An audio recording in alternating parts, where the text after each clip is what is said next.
দীর্ঘ সময় অপেক্ষার পর অযোধ্যায় তৈরি হয় রাম মন্দির। এখন আবার শোনা যাচ্ছে রাম সেতু সম্পর্কে। ভারত ও শ্রীলঙ্কার মধ্যে তৈরি হতে চলেছে 23 কিমি দৈর্ঘ্যের সমুদ্র সেতু, যা নির্মাণ করবে national highway authority of India. কিন্তু কেন হঠাৎ এই সেতু নির্মাণের পরিকল্পনা? কত টাকা ব্যয় করবে ভারত সরকার? এই সেতুর গুরুত্ব কতটা? রামায়ণের রাম সেতুর অস্তিত্ব কি সত্যিই ছিল? বিজ্ঞান কী বলছে এ ব্যাপারে? এই সমস্ত কিছু জানবে আজকের ভিডিওটিতে। প্রথমেই আসা যাক এই সেতুর অবস্থান সম্পর্কে। ভারতবর্ষের দক্ষিণে তামিলনাড়ু রাজ্যের পাম্বান দ্বীপের ধনুষ্কড়ি এবং শ্রীলঙ্কার মান্নার আইল্যান্ডের তালাই মান্নারের সঙ্গে সংযুক্ত হবে সেতুটি। সেতুটির দৈর্ঘ্য হবে 23 কিলোমিটার, যেখানে সড়ক এবং রেল দুটোরই পরিকল্পনা করা হয়েছে। প্রকল্পের নাম সেতু সমুদ্রম। ভারতীয় সংস্কৃতি, রাজনীতি ও হিন্দু ধর্মে বিশ্বাসী মানুষের কাছে রাম সেতু একটি গুরুত্বপূর্ণ বিষয়। ধর্মগ্রন্থ রামায়ণ অনুসারে সীতাকে রাবণের হাত থেকে উদ্ধার করতে সমুদ্রের উপর সেতু নির্মাণ করা হয়।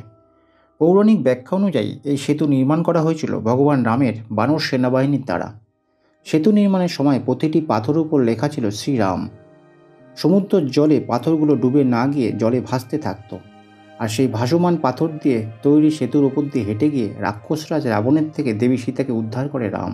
সেতু তৈরির সময় সমস্ত পাথরে ভগবান রামের নাম খোদাই করা হয়েছিল। বহু মানুষের বিশ্বাস এই নামের কারণেই নাকি পাথরগুলো ডুবে যায়নি। অলৌকিকভাবে আজও পাথরগুলো সমুদ্রের জলের উপর ভাসছে। এমনকি সেতু তৈরিতে জলের দেবতা বরুণের উপাসনা শুরু করেছিল রামচন্দ্র। সমুদ্র পারাপারের জন্য তপস্যা করে 3 দিন ধরে, কিন্তু 3 দিন পরও সমুদ্র দেবতার দেখা না পাওয়ায় রাগে অগ্নিবাণ দিয়ে সমুদ্র শোকানোর চেষ্টা করেন। তৎক্ষণাৎ সমুদ্র দেবতা উদয় হন এবং রামচন্দ্রের কাছে ক্ষমা চান। তারপর সমুদ্রের উপর সেতু নির্মাণের কথা বলেন এবং উত্তাল সমুদ্রে রামের নামে নির্মাণ করা হয় সেতু, যা রাম সেতু বা আদম সেতু নামে পরিচিত। 5000 খ্রিস্টপূর্বে এই সেতু নির্মাণ করা হয়। তবে কালের বিবর্তনে সমুদ্রের অতলে নিচে চলে যায় পাথরের নির্মিত এই সেতুটি। তবে এ তো গেল ধর্মীয় বিশ্বাস। এখন দেখা যাক রাম সেতু সম্পর্কে বিজ্ঞানের কি ব্যাখ্যা।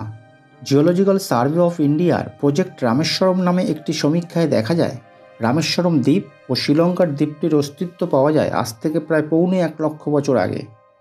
কিন্তু রেডিও কার্বন পরীক্ষায় জানা যায় 7000 থেকে 18000 বছর আগে এই সেতুটি আবিষ্কৃত হয়। ধনুষ্কড়ি ও রাম সেতুর মধ্যেকার বালিয়াড়ি তৈরি হয়েছে 500 থেকে 600 বছর আগে। এই রাম সেতুর দৈর্ঘ্য 48 কিলোমিটার।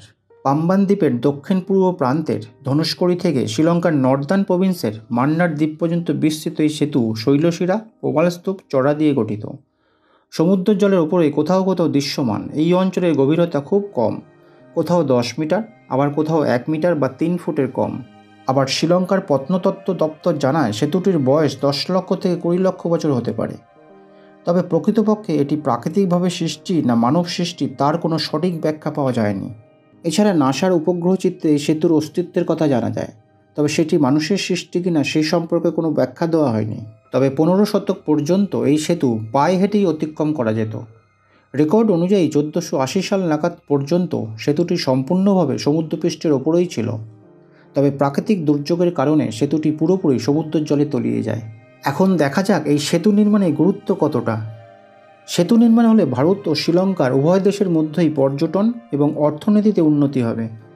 উভয় দেশেই ভ্রমণের খরচ 50% কমে যাবে। 6 মাস আগে ভারত ও শ্রীলঙ্কার মধ্যে অর্থনৈতিক এবং প্রযুক্তিগত সহযোগিতার চুক্তি হয়েছে, যার ফলে দু দেশের মধ্যে 40,000 কোটি টাকার উন্নয়নমূলক প্রকল্পের পথ খুলে গেছে, যার মধ্যে রেললাইন ও এক্সপ্রেসওয়ে বিশেষ উল্লেখযোগ্য। তবে রাম সেতু নির্মাণ প্রকল্পের বাজেট আনুমানিক 10,000 কোটি টাকা।